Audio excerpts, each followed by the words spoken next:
Swastiastu, uh, Shalom, Assalamualaikum warahmatullahi wabarakatuh, Namo Buddhaya, dan salam harmoni.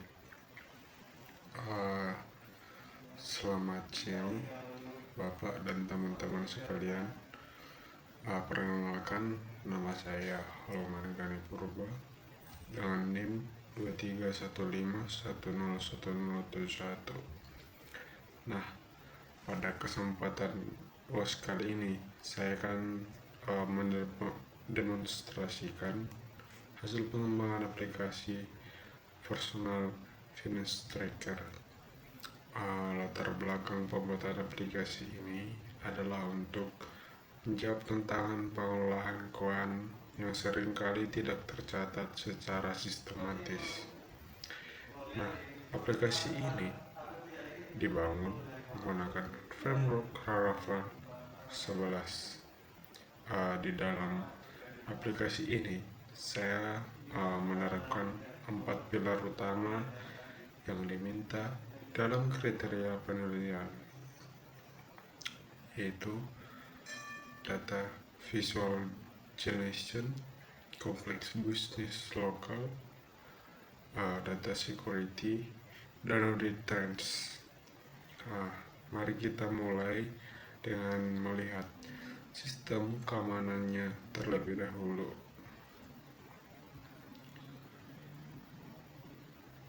Nah, saya telah login menggunakan email dan password. Nah, di halaman login tadi saya menerapkan sistem autentikasi bawaan Laravel yang telah saya kustomisasi. Sistem ini memastikan bahwa hanya pengguna terdaftar yang dapat mengakses data sensitif. Selain itu, saya menggunakan fitur untuk membedakan hak akses antara admin dan user biasa. Nah, untuk selanjutnya yaitu pilar visualization atau dashboard dan insight. Nah, mari kita masuk ke dashboardnya. Di sini kita setelah masuk ke dashboardnya,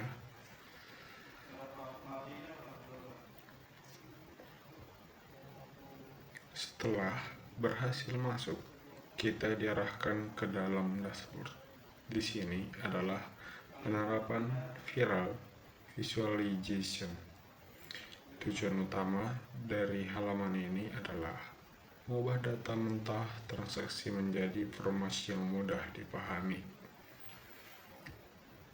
Saya menggunakan pustaka ChatJS untuk membuat grafik arus kas.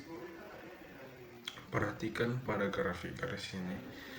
Sistem secara otomatis menghubung turun pengeluaran dari hari ke hari dalam 1 bulan terakhir. Di sebelah kanan terdapat widget ringkasan saldo yang bersifat dinamis.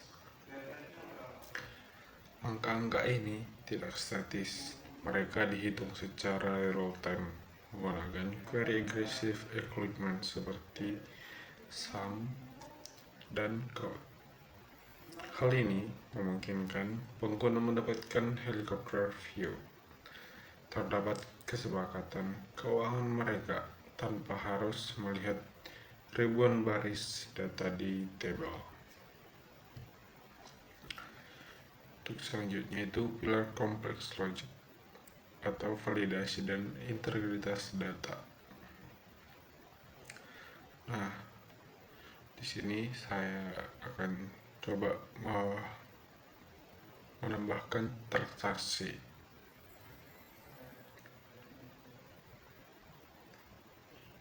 Nah, sekarang kita beralih ke bagian yang krusial, yaitu pilar kompleks business logic. Itu sebuah sistem informasi yang baik harus mampu mencegah kesalahan pengguna sebelum data tersebut masuk ke database. Nah, dalam modul transaksi ini, saya telah menanamkan logika pencegahan saldo otomatis. Nah, mari kita coba uji coba. Saat ini saldo saya adalah kurang lebih 100 juta. Saya akan mencoba memasukkan transaksi pengeluaran sebesar mungkin 1 juta.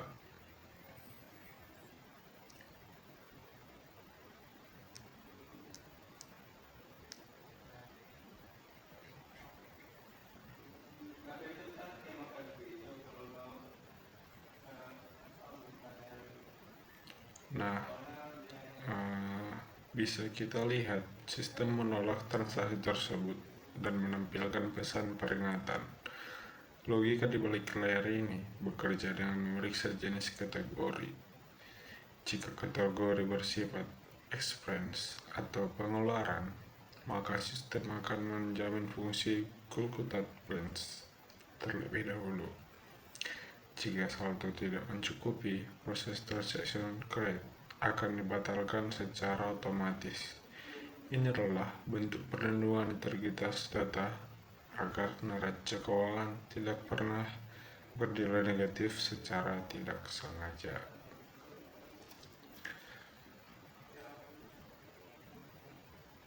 Nah, untuk selanjutnya itu pillar audit trends dan security.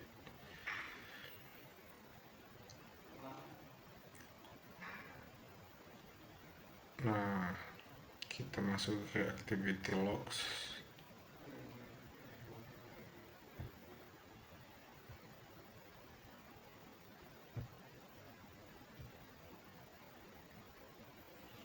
Selanjutnya adalah pilar audit. Dalam standar pengembangan perangkat lunak profesional, setiap perubahan data harus dapat diacak. Untuk itu, saya mengimplementasikan sistem logging yang komprehensif.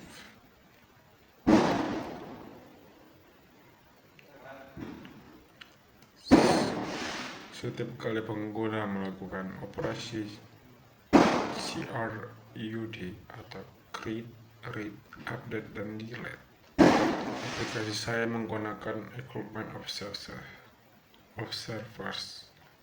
Artinya, tanpa saya harus menulis kode manual seperti di setiap kontrol, sistem secara otomatis menangkap peristiwa tersebut dan menyimpan ke tabel activity logs.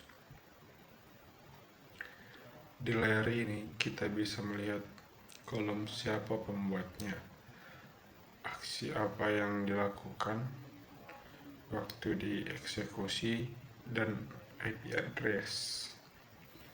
Ini memperkuat pilar security karena jika terjadi kecurangan atau kesalahan data, administrator dapat melacak sumber masalah dengan akurat.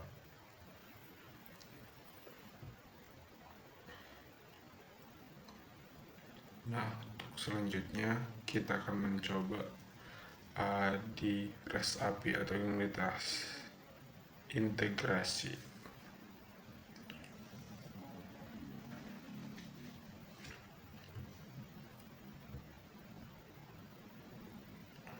Nah, terakhir saya akan mendemonstrasikan kemampuan integritas aplikasi ini melalui REST API. Aplikasi modern harus bisa berkomunikasi dengan sistem lain. Pertama, saya melakukan request get ke endpoint API report. Sistem merespon dengan data JSON yang rapi yang berisi statistik keuangan. Ini adalah bagian dari pilar visualization untuk platform mobile atau pihak ketiga. Kedua, saya akan mencoba fungsi POS. Saya mengirimkan data transaksi baru melalui POS. Perhatikan bahwa logika keamanan yang jelas tadi, seperti cek saldo, tetap berjalan secara konsisten meskipun data masuk melalui jalur IP, bukan melalui firmware. Ini membuktikan bahwa bisnis logik saya terpusat di model atau service, bukan hanya di level tampilan saja.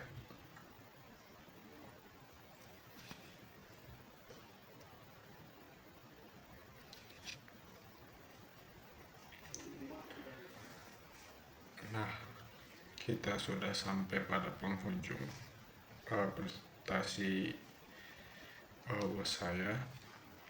Demikian seluruh komponen utama dari aplikasi manajemen keuangan yang saya kembangkan untuk bos ini. Secara ringkas, aplikasi ini tidak hanya sekedar menyimpan data, tetapi juga memvisualisasikan, melindungi dengan logika bisnis yang ketat, menjamin keamanan, dan menyediakan jejak audit yang transparan.